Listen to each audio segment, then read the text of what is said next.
Merci à vous de ces colloques qui nous donnent aussi à nous, les collectivités, des éléments pour pouvoir construire nos politiques. Parce qu'un élément aussi, et je termine par ce mot-là, les Jeux Olympiques, ce n'est pas qu'un one-shot, c'est vraiment quelque chose qu'on se veut dans la durée. Et ces colloques-là nous permettent aussi à nous, de manière à un niveau moindre, en tout cas, de pouvoir continuer à travailler sur la sécurité, la sécurisation de nos manifestations en lien avec la préfecture. Et donc ça, c'est un élément important pour nous. Merci en tout cas.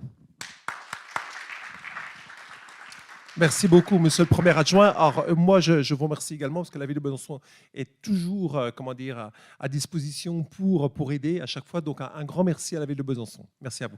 Je passe la parole à monsieur le vice-président du Grand Besançon Métropole, mais également maire d'une belle commune, à la commune de Saône. Hein, j'habite juste à côté. Voilà. Excellence, monsieur l'ambassadeur, je pense qu'il nous entend, mes chers amis vice-présidents, cher Hugues, cher Éric et monsieur le premier adjoint, mesdames, messieurs, alors je suis très heureux d'être ici présent. On se demande un peu pourquoi, parce que ce n'est pas ma délégation, le sport. Alors moi, je suis maire de la petite ville de Saône et vice-président de Grand Besançon. Oui, alors, maire de la ville de Saône. On a eu la flamme olympique, d'ailleurs, grâce à toi, Éric, merci.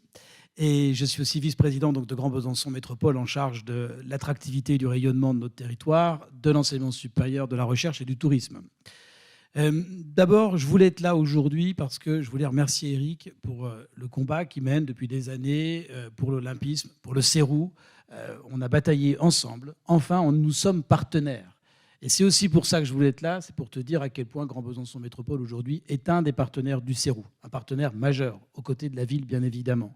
Et ça me semblait être important, et c'est grâce à toi, parce que tu as fait en sorte qu'effectivement ce partenariat puisse avoir lieu. C'est difficile de rajouter des éléments techniques sur le colloque, après tous les propos de mon collègue premier adjoint Abdel, qui a extrêmement bien redit tout ce qu'il fallait en termes de sécurité et autres. L'attractivité engendre des problèmes de sécurité, donc bien évidemment on tirera expérience de ce que vous allez dire aujourd'hui. Mais je vais défendre un autre mandat que celui de vice-président, mais celui de maire.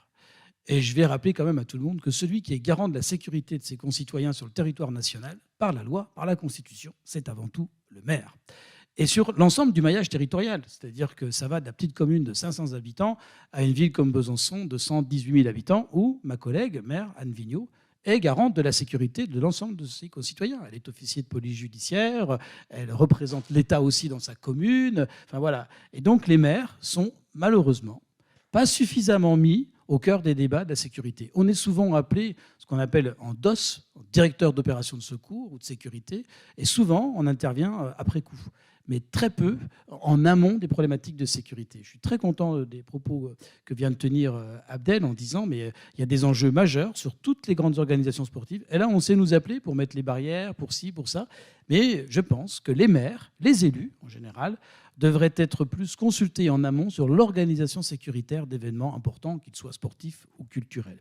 Et donc, c'est l'occasion, je vous le dis, dans votre colloque, prenez à tâche des maires. Il y a plein de maires qui sont hyper compétents, qui ont envie de faire plein de choses, qui ont envie de s'impliquer, et surtout par rapport aux Jeux, surtout par rapport à des villes comme Besançon ou plus petites villes comme la mienne qui seront peut-être base arrière. Nous, on a aussi des équipements sportifs assez importants.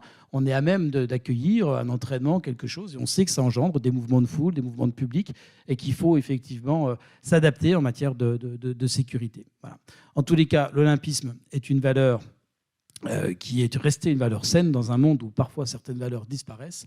Donc j'invite tous mes collègues et tout le monde politique à s'accrocher à ces valeurs de l'Olympisme 2024 pour essayer de rassembler notre pays au-delà des problématiques de sécurité, de technologie, où on a quand même une fracture qui est de plus en plus violente. Et si l'olympisme peut ramener notre pays à l'unité, à l'union, j'en serai ravi. Voilà. Donc merci encore à toi, Éric, et puis bon colloque à vous, bonne conférence, et je me tiens à votre disposition si vous voulez l'expérience d'un petit maire. Voilà. Merci, bon après-midi.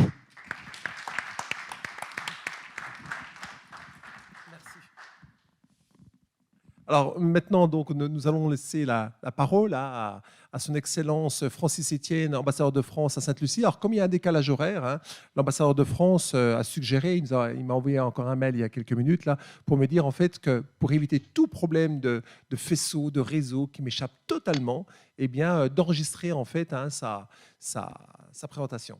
Merci à lui. Bonjour, je voudrais me présenter tout d'abord. Je m'appelle Francis Etienne, je suis ambassadeur de France ici à Castries auprès des pays de l'OSCE, de l'OSCE elle-même et de la Barbade. Et je voudrais saluer et souhaiter la bienvenue, remercier les organisateurs du colloque et tous les participants.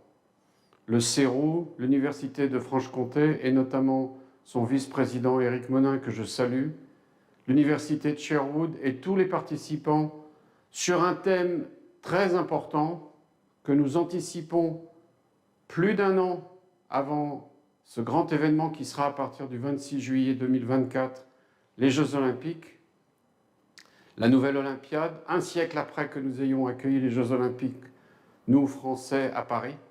Mais cette fois-ci, ce sera sur France entière, dans 6 villes. Ce sera pour 10 500 athlètes, ce sera pour 4 milliards de spectateurs et plus de 200 comités nationaux olympiques auront participé à cet événement. Pour que cet événement soit vraiment la fête olympique, pour que l'esprit olympique soit célébré, il ne faut pas hésiter à aborder les problématiques sur la sécurité des technologies qui va être votre objet. Et je voudrais dire à quel point réfléchir, organiser, anticiper ces enjeux du continuum de sécurité en ligne et hors ligne est aujourd'hui indispensable. Alors, très simplement, je voudrais souhaiter plein succès aux organisateurs, aux participantes et aux participants du colloque, vous dire qu'en esprit, nous sommes ici avec nos partenaires de l'Alliance française de Castries entièrement avec vous et que ce 6 et ce 7 avril, nous ne doutons pas que vous aurez des réflexions, des échanges très fructueux. Bon travail à tous et merci. Donc maintenant, c'est Éric Monin qui va présenter, qui va discuter, présenter l'histoire des enjeux de sécurité en olympisme. Très bien. Alors, effectivement, tout marche bien, je n'ai pas besoin de micro. Voilà. Alors, vous l'avez bien compris, comme la technologie, ça reste de la technologie et ça ne marche jamais. Voilà. Donc, en fait, il n'y aura pas de diapositive. Simplement, il y aura un échange pour éviter tout problème technologique, messieurs les professeurs d'informatique. Voilà. Je suis échaudé par l'informatique. Enfin, voilà. Donc avant tout, merci à vous. Et je voudrais, sécurité, technologie et olympisme, vous avez vu que olympisme est en gros, alors je vais quand même tenter de définir ce concept d'olympisme. Alors olympisme, pour faire simple, Coubertin disait que c'était une religion en 1894, fin 19e, début 20e. C'est une religion, l'olympisme. En fait, aujourd'hui, les sociologues ils définissent beaucoup plus l'olympisme comme un objet frontière, un objet valise, qui permet tout simplement de mettre en relation des acteurs totalement différents les uns des autres vers un objet commun qui s'appelle l'olympisme. Mais évidemment, ces acteurs, totalement différents les uns des autres, ont un but quand même de contribuer eux-mêmes à leur propre intérêt. Donc en fait, on va vers un objet commun en défendant ses propres intérêts. C'est ça en fait l'olympisme. Et l'olympisme, on va se retrouver à travers un outil que sont les Jeux Olympiques. La finalité de l'olympisme n'est surtout pas les Jeux Olympiques. Les Jeux Olympiques, c'est un outil que Coubertin nous expliquait. Comment promouvoir cet olympisme on va prendre un outil. Et in fine, les choses se feront ainsi. Alors, après avoir défini ce concept d'olympisme et notamment resitué un petit peu la place des Jeux Olympiques, intéressons-nous justement à ce thème du colloque, à savoir sur la sécurité et la technologie en olympisme, donc ce fameux objectif de la 33e Olympiade de Paris 2024, parce que comme vous le savez, on ne doit surtout pas parler de Jeux Olympiques de Paris 2024, mais bien de la 33e Olympiade. Alors, les Olympiades, en fait, sont un événement planétaire considérable. Tony Estanguet nous l'a rappelé hier, 1 milliard de personnes regarderont la scène d'ouverture et en cumulé, nous serons à peu près sur 3,5, 4 milliards, notamment sur Paris 2024. Alors, ça rassemble bien évidemment des sportifs, une multitude de sports. Vous savez que les Jeux Olympiques, c'est plus de 800 épreuves organisées, notamment durant la quinzaine. C'est globalement 44, 45 championnats du monde en même temps. Vous voyez, lorsqu'on parle du Qatar, le championnat du monde de foot, il y en a 44 comme ça au même moment. Voilà. C'est pour ça que Paris 2024, on lui demande beaucoup de choses, mais Paris 2024, c'est un livreur. Il va livrer des Jeux Olympiques pour que ces Jeux puissent se faire. Alors, ces sports, ces athlètes, ces sportifs, eh bien évidemment, viennent de plusieurs centaines de nations, et c'est là toute la problématique de la sécurité. Parce qu'on va faire cohabiter des personnes qui viennent, eh bien, tout simplement suivre un événement, bien globalement, qui peut paraître pacifique, mais en fait, c'est loin de là. 1952, on a une personne, un dictateur, un Staline, 300 millions de morts, je rappelle. Eh bien, tout simplement, Staline, eh bien, il dit, il y en a assez, on a créé les Spartakiades en 1928. Eh bien, globalement, il y en a un petit peu assez, parce que c'est toujours dans le bloc de l'Est, c'est toujours l'URSS qui gagne. On bat toujours la Tchécoslovaquie, la Hongrie, la Pologne. Eh bien, il y en a assez de ces Spartakiades. Eh bien, on va tout simplement faire des jeux. On va aller dans les jeux capitalistes des bourgeois, les Jeux olympiques. Et là, en 1952, eh bien, imaginez, Staline dit on y va, mais à une condition, c'est qu'on ait notre propre village olympique. Voilà, le village des communistes contre le village des capitalistes. Pas de bol, les choses ne se passent pas du tout comme ça. Les capitalistes, les communistes vont se réunir, vont échanger, il y a un moment de convivialité, de jovialité, et les choses vont se faire ainsi. Mais vous imaginez bien qu'en termes de sécurité, eh bien, les choses ont été bousculées d'un seul coup. Donc en fait, c'est une fête sportive la plus importante du monde. La France décide en 2014, eh bien, dans cette logique-là, de proposer sa candidature. Et après moult péripéties, parce que la France n'était pas du tout favorite, durant les 15, parmi les 15 villes qu'on appelle candidates, elles ne sont pas encore villes hautes, eh bien, tout le monde pense, tout le monde est à peu près sûr que ce sera la ville allemande d'Hambourg qui aura les Jeux de 2024. Mais après moult rebondissements, référendums, etc., eh bien, il ne va rester plus que 2 villes, voilà, Paris et Los Angeles. Los Angeles qui ne veut surtout pas des Jeux de 2024, parce qu'elle n'est pas prête, elle veut les Jeux de 2028, eh bien, nous aurons un accord qui va déboucher tout simplement sur un accord tripartite entre le CIO, Los Angeles et Paris. Et ça y est, Paris obtient les Jeux en 2024. Ça a été exactement la même chose pour 1924, un accord tripartite. À chaque fois, on a l'impression que Paris n'est pas diabolisé, mais en quelque sorte, il se passe toujours quelque chose lorsque Paris candidate. Donc, en fait, nous allons avoir des jeux, mais dans un contexte complètement nouveau. Vous avez peut-être en tête les mascottes des jeux, c'est des jeux populaires, c'est des jeux urbains, c'est des jeux qui vont rassembler la jeunesse, etc., etc. Et on veut sortir du cadre qui enferme ces jeux.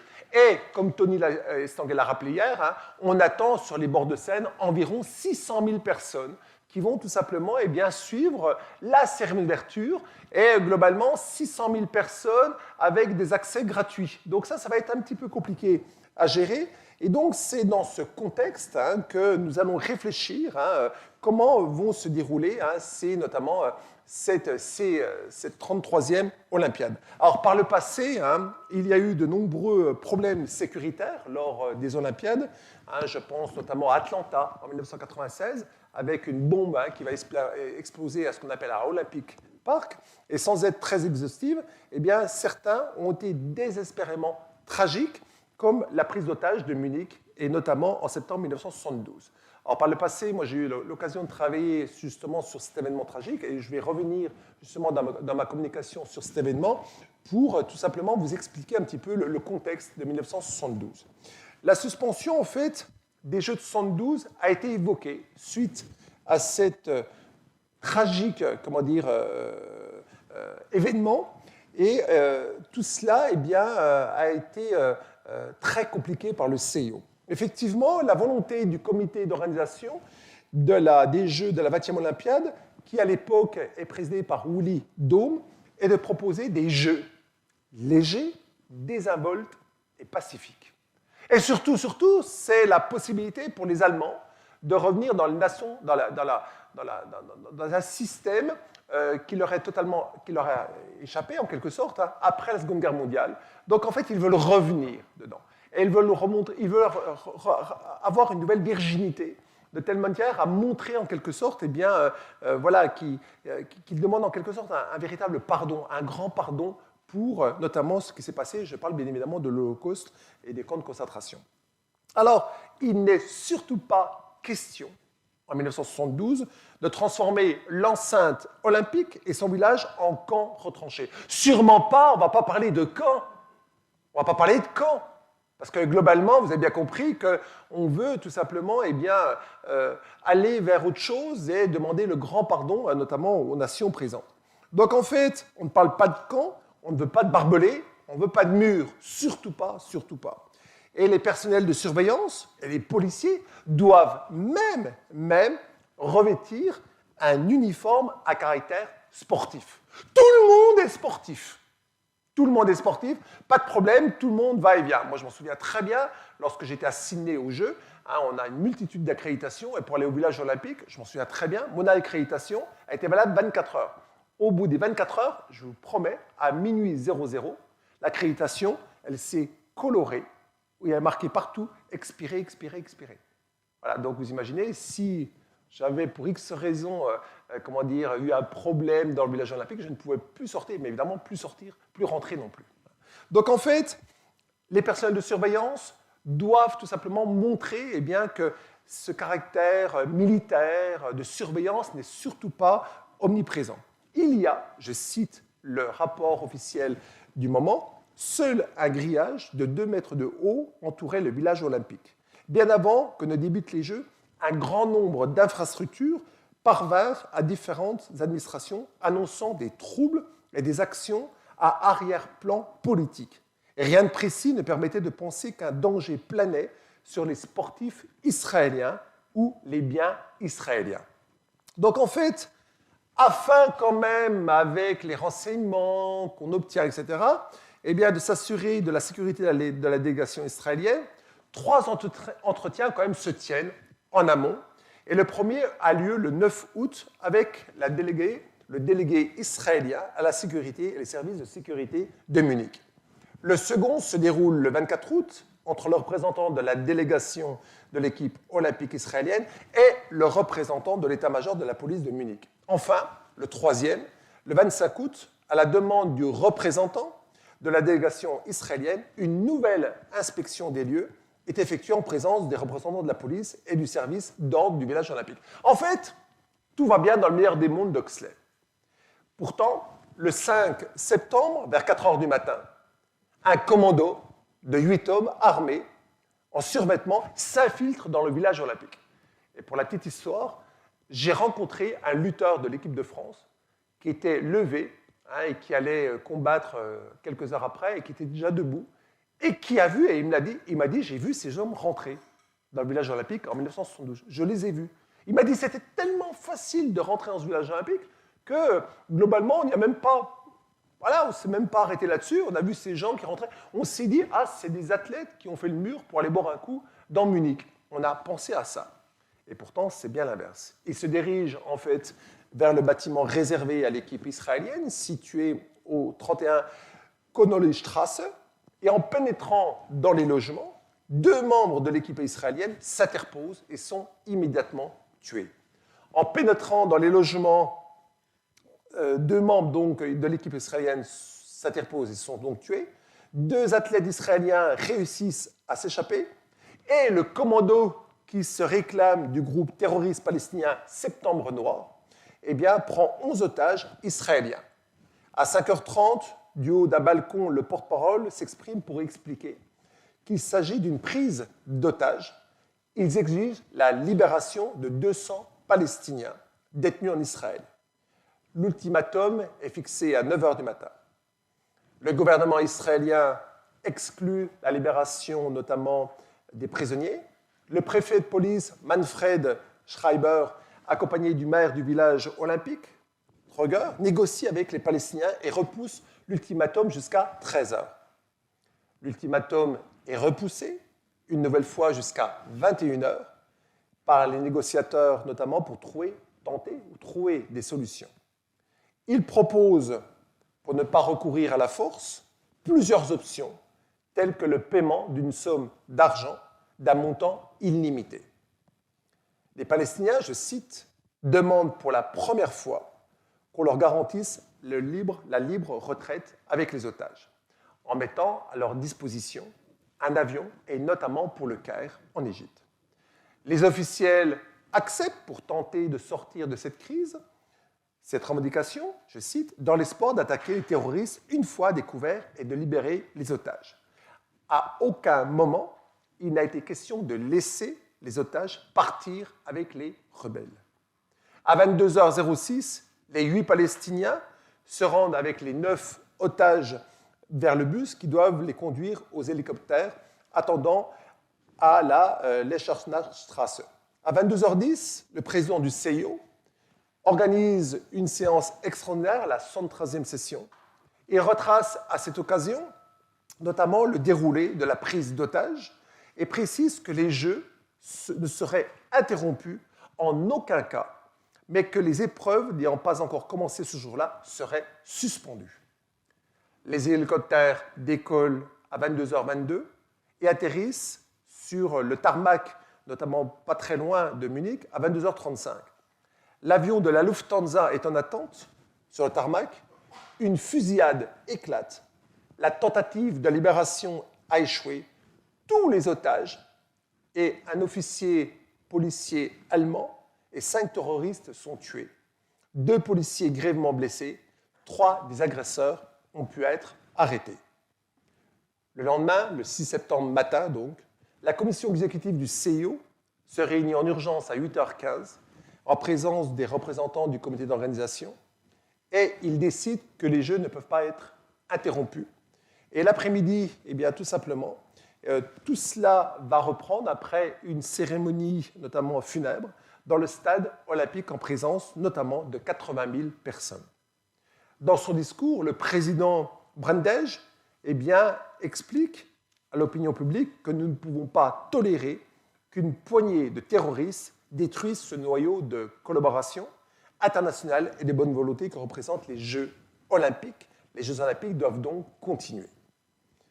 Le comité d'organisation décide de supprimer tous les événements festifs, des représentations de boulevards, des spectacles, les scènes de programme qui devaient donner naissance notamment à la cérémonie de clôture, un air de fête et d'allégresse. Les Jeux s'achèvent dans ce climat le 11 septembre et c'est une prise de conscience pour la communauté internationale et notamment c'est la création en France de ce qu'on appelle le GIGN qui naît notamment à la suite de cet événement en 1972. Alors vous l'avez bien compris, dans ce contexte, notamment il va y avoir eh bien, un événement très festif, ouvert à l'extérieur d'un stade, c'est tout simplement la cérémonie d'ouverture des Jeux de Paris 2024. Et donc en fait, concernant les enjeux de sécurité sur 2024, eh bien évidemment on pense immédiatement à un risque terroriste. Et c'est, je pense, Paris 2024 a pleinement conscience de la nature protéiforme que tout simplement eh bien, ces Jeux vont s'organiser. Et la France, comme on le sait, est confrontée à une menace terroriste, comme beaucoup de pays dans le monde. Alors, les autorités donc, étatiques, notamment, travaillent énormément avec Paris 2024 pour tout simplement tenter de mettre à disposition des expertises, des moyens qui vont permettre ou qui devraient permettre d'anticiper tout type de menaces. Alors, ce qu'il faut bien comprendre, c'est que Paris 2024, eh bien, à l'heure d'aujourd'hui, dans les derniers chiffres que j'ai pu obtenir, eh bien, a un budget sécurité de 350 millions d'euros, qui a été rehaussé en quelque sorte de 50%, notamment en 2020, et de 25 millions d'euros en 2022. Aujourd'hui, on sait que tout cela eh bien, occasionne un besoin d'environ 17 000 à 22 000 agents de sécurité privés pendant les Jeux. Et à l'heure d'aujourd'hui, eh bien, les universités, notamment par le biais des étudiants, sont fortement sollicités pour être dans ces agents, notamment de sécurité, avec une formation quand même relativement édulcorée par rapport à vraiment, je dirais, à une formation complète. Alors, les autorités publiques vont, elles, mobiliser en moyenne par jour environ 30 000 membres des forces de l'ordre. 30 000 membres seront donc sollicités. Alors, la sécurité, vous l'avez bien compris, pour Paris 2024, est un enjeu, est une priorité absolue, notamment. Et tout cela, pourquoi ? Parce que le slogan de Paris 2024 eh bien, s'organise à travers 3 piliers. Le premier, c'est l'anticipation. Le deuxième, c'est la coordination. Le troisième, c'est l'expertise. Et comme vous le savez, mais je le répète quand même, Paris 2024 a la responsabilité de la sécurité à l'intérieur des sites, des installations olympiques et paralympiques. L'État et les collectivités interviendront uniquement à l'extérieur des sites et sur les lieux de célébration. Je vous remercie beaucoup pour votre attention.